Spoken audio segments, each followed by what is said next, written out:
I wanted to do something a bit different today. It seems people really enjoy hearing stories, and luckily I've got a few of my own. Today's a very important day for me, quite frankly, to be honest. On this day 6 years ago, somebody changed my life forever.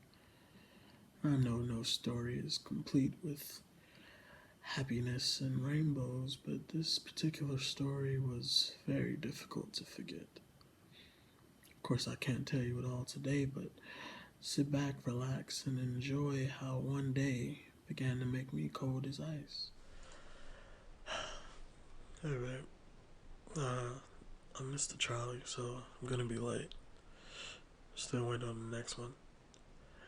I wore the hat you got me for my birthday, and I left it at work, so I had to go back.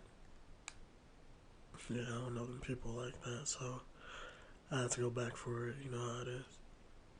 I couldn't afford to lose it. Yeah, the trolley's coming in a minute, so I'll be home soon. I love you. Voicemail again. I know she's not still helping her friend move, so why couldn't she answer the phone? I wonder if her mom liked the edible arrangement I got her for her birthday. Oh well, disregard. The next trolley arrives, right on time. Then I hop in, finding a seat in the back as I'd done many times before. I'd hoped this stage of my life was over. After all, I just bought my first car a month prior. But after spending the previous day riding from Walmart to some random mechanic shop in the passenger seat of a tow truck, with that car hooked up behind us, I knew I'd have to prepare for a few more trolley rides. The gas and oil fumes from spending hours of watching, hoping, and waiting were still affecting me. My stomach curled up in a knot. It was as if it involuntarily went on lockdown. Nothing in, nothing out. I should have asked her to bring me some soup when she texted me to ask if I brought my lunch, but since the question threw me off a bit, I lied and said, of course. The light breeze rushing into the trolley every time the doors open, it helps me feel a bit better. It seems strange, but when I was sick or hurting, the chill of the night always made me feel comforted. The breeze whispering sweet nothings in my ear seemed to set my mind at ease. Its chilly embrace making me yearn for the warmth and passion felt once that chill is melted away by the touch of the one that I love. And this night I'd love her even harder. Since Mother's Day, we'd spent every day together, with the exception of 2 or 3 days as she returned home for family obligations. But last night was different. She didn't come home. She spent all day helping one of her friends into a new place, and there was still work left to do. I figured telling her I wasn't going to work that day because all the fumes had me feeling awful would have brought her home. But it wasn't enough. Last night was the first night we spent in different beds while living in the same city. Last night was my first night without that warm embrace. The trolley arrived home right on time. Walking down the street, Petco Park faded into the background. Then I made my way into our building. There goes that chill again. But I smiled at this point because I knew I wouldn't be cold for long. As soon as I open this door, she's gonna smile and walk towards me with her arms wide open, waiting for me like she has every other night. Or maybe I'd get lucky and she'd already be in bed. Then I'd take my jacket off, crawl onto the bed and kiss her cheek. And then she'd roll over onto her back and pucker her lips for me. I'd laugh and I'd kiss her again. You know where it goes from there. Or it's always going from there. Thank God we're in the only apartment on this floor. I open the door and I'm quickly enveloped in the darkness that I knew so well. Lucky again. I take off my jacket, tossing it into our makeshift table slash countertop, so I know where it is in the morning. Shoes off, shirt off, I climb onto the bed as I'd done many nights before. But this time there's nobody there. No, literally, there's nobody there because the kiss that was meant for her cheek went straight to the pillow. What the hell? I sighed as I climbed out of bed and turned on the light. The darkness subsided and could no longer hide the immaculately clean studio apartment she'd left for me. Nor could it hide the note she left on the tiny end table we previously had no use for. I can't do this anymore. I look at you every morning and you're so miserable. And I can't see that anymore. You're red. In my defiance, the word no leaves my mouth about 7 times, going from a mumble to an all-out war cry once I open the closet and see her half and some of mine cleaned out. I grab what she left, a giant Minnie Mouse doll she loved. Because of my laugh, she called me her Mickey, and so it fit. You keep Minnie. You need her. I love you. The doll drops to the floor and I follow soon after.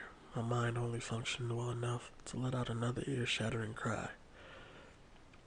There goes that damn chill again. Bursting back into the hall and back out of the building's front door, I finally compose myself enough to call her. Obviously, I get her voicemail again, but this time I expected it. So this is what you do? What happened to forever? What happened to leaving is not an option? And then you couldn't even face me? You had to sneak out while I was at work? My voice echoed under the metal awning that covered the front door, but I didn't care.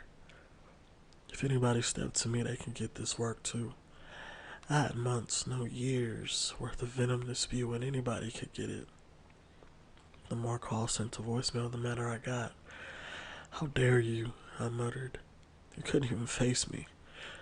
I'd made the mistake of expecting to be treated as I'd treated her. The mistake of looking for me in someone else. If you're telling me I was miserable, why wouldn't you think that sneaking out of our relationship would bring out more misery? Once the anger subsided, the questions took over. Who helped her move? I had the car. Was that the first time that person had been in my house? If not, were those shoes that she borrowed that I found under the bed, were they his? If she planned to move out the day before and I ruined it by telling her I was coming home instead of going to work? See, she really did try to convince me to go anyway. I asked myself so many questions I didn't notice that I'd begun pacing down the street. And once I started, I couldn't stop. I walked the streets of San Diego until 3 a.m. Can't realistically say I was looking for her since I had no possible idea where she was. I didn't look around or take in any surroundings at all. And San Diego is beautiful at night. She could have been watching every step I took and I'd never know. I wasn't looking for her. I just couldn't face that empty bed. That was a cold I was not eager to feel, a chill that would not easily go away. Every dream, every plan, every goal I created for us from the day I stepped foot in this city. And all I had to show for it was a stuffed animal. No, I couldn't face that. I completely refused. I walked until my legs hated me for it, then had to turn around and walk back. Whatever it took to stay away from that building. As far as I was concerned, home no longer existed. It was tarnished like everything else. At Petco Park, there's a playground with metal park benches surrounding it for parents to supervise their kids. The bench would serve a different purpose for me. Rest and refuge from my wandering mind. I sat on that bench until the sun came up, a familiar chill flowing through my body. This would be the last night that I resisted this chill. The last time it caused me to shiver and long for relief. Instead of relief, my body would adjust and eventually welcome this intense cold, for soon it'd be as integral to my makeup as the blood flowing through my veins. So what do we learn? Well, be careful whose hands you put your heart in.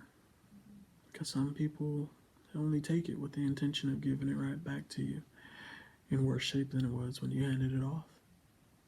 That's all they can do. That's all they'll ever be. And for the rest of you, well, be mindful of the way you treat people, the things you do to those who trusted you, because no one's coming to save you from monsters that you created on your own. Don't forget to like and subscribe and come back next week for another piece of story time. You're going to love where this goes next.